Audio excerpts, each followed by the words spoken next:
How to survive a kidnapping. Lessons from real-life cases.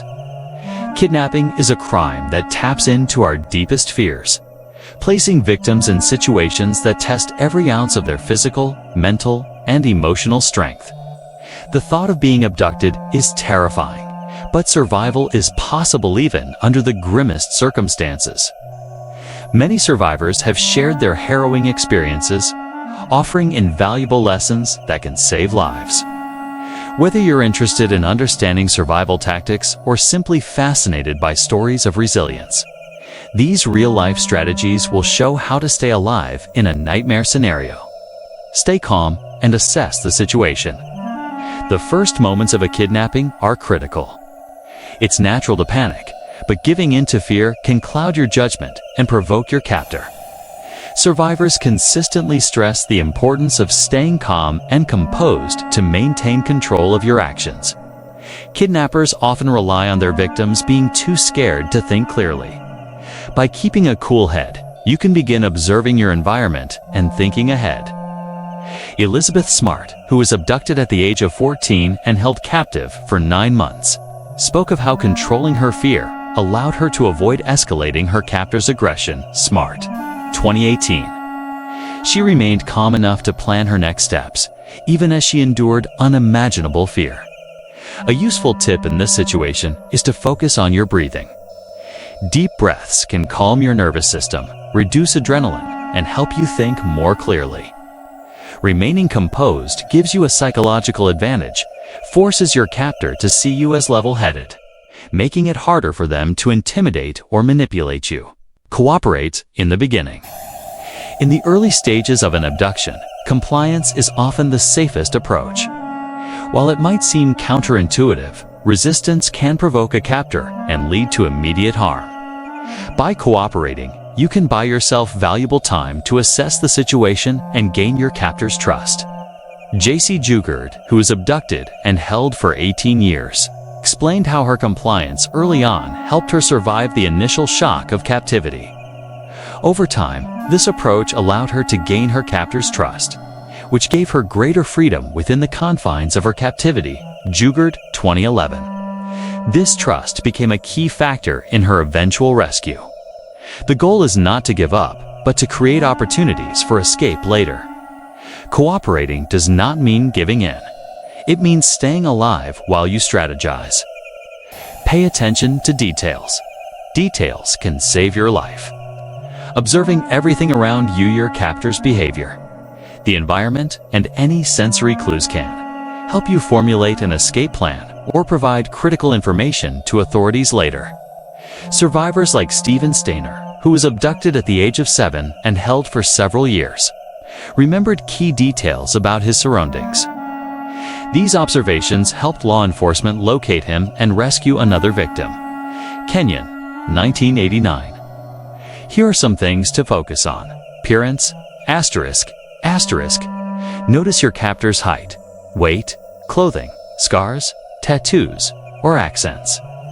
Environment, asterisk. Pay attention to sounds, smells, or visual landmarks. Can you hear trains, cars, or animals? Patterns, asterisk. Take note of your captor's routines or behaviors when they eat, sleep, or leave the room. These patterns might offer clues for escape. Leave clues for rescuers. If you're being moved or held in an unknown location, leaving clues can be a lifeline for investigators trying to find you. Many survivors have credited their survival to the small actions they took to leave evidence behind. For example, some kidnapping victims have dropped personal items, like jewelry or pieces of clothing, along routes they were forced to travel. Others left fingerprints, hair, or DNA on surfaces in their captors' vehicles or homes. In one case, Carly Bruscia, a 13-year-old girl abducted in Florida, left DNA evidence that helped investigators track her movements. ABC News, 2004. Small actions, like leaving marks on a doorframe or scratching a message into furniture, might go unnoticed by your captor, but could provide vital clues to rescuers. Build rapport with your captor. Though it may seem like an odd tactic, Building a connection with your captor can be a powerful survival tool. Humanizing yourself in their eyes can reduce the risk of harm. Kidnappers often see their victims as objects or obstacles rather than people. By engaging them in conversation, showing politeness, or even sharing personal details, you force them to see you as a person. Natasha Kampusch, who was held captive for 8 years, used conversation and compliance to create a psychological bond with her captor. This bond gave her more control over her situation and ultimately helped her escape. Kampusch, 2016.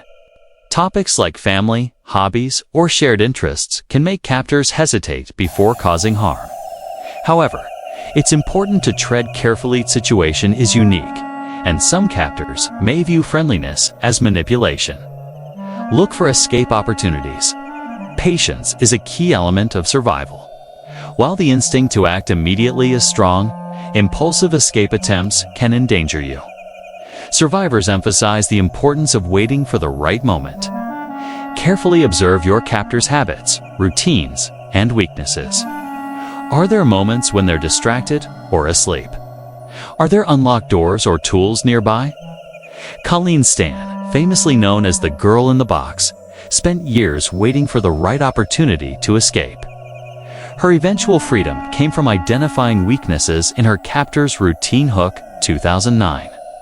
An escape attempt should only be made when the risk of harm is minimal and the chance of success is high. Use your voice strategically. Making noise or calling for help can be a life-saving move if timed correctly. In public places or when others are nearby, yelling or creating a disturbance can attract attention. Amanda Berry, one of the Cleveland kidnapping survivors, seized the opportunity to scream for help when she noticed a neighbor outside. Her actions led to her escape and the rescue of 2 other women. Berry, 2015. However, it's important to assess the situation before making noise. If your captor is nearby or has a weapon, drawing attention to yourself might escalate the danger. Stay mentally and physically strong. Surviving a kidnapping is as much a mental battle as a physical one. Maintaining hope and focus can mean the difference between life and death. Many survivors draw strength from thoughts of loved ones, personal goals, or religious faith. Alison Boda, who survived a brutal kidnapping and attack, credited her survival to her refusal to give up mentally or physically. Despite overwhelming odds, she fought back and eventually escaped. Bota, 1994. Take small opportunities to regain a sense of control, like eating, resting, or planning. Every moment of strength brings you closer to survival. Conclusion. Kidnapping is one of the most terrifying crimes imaginable, but the stories of survivors remind us that hope is never lost. Staying calm, observing details, and building strategies can significantly increase your chances of survival. Each tip shared by survivors, from leaving clues to waiting for escape opportunities, is a testament to the resilience of the human spirit. Learning these lessons is not just about preparing for the unthinkable. It's about understanding that even in the darkest moments, survival is possible. By sharing these tips, we honor the strength of those who have endured and remind others that hope is always within reach.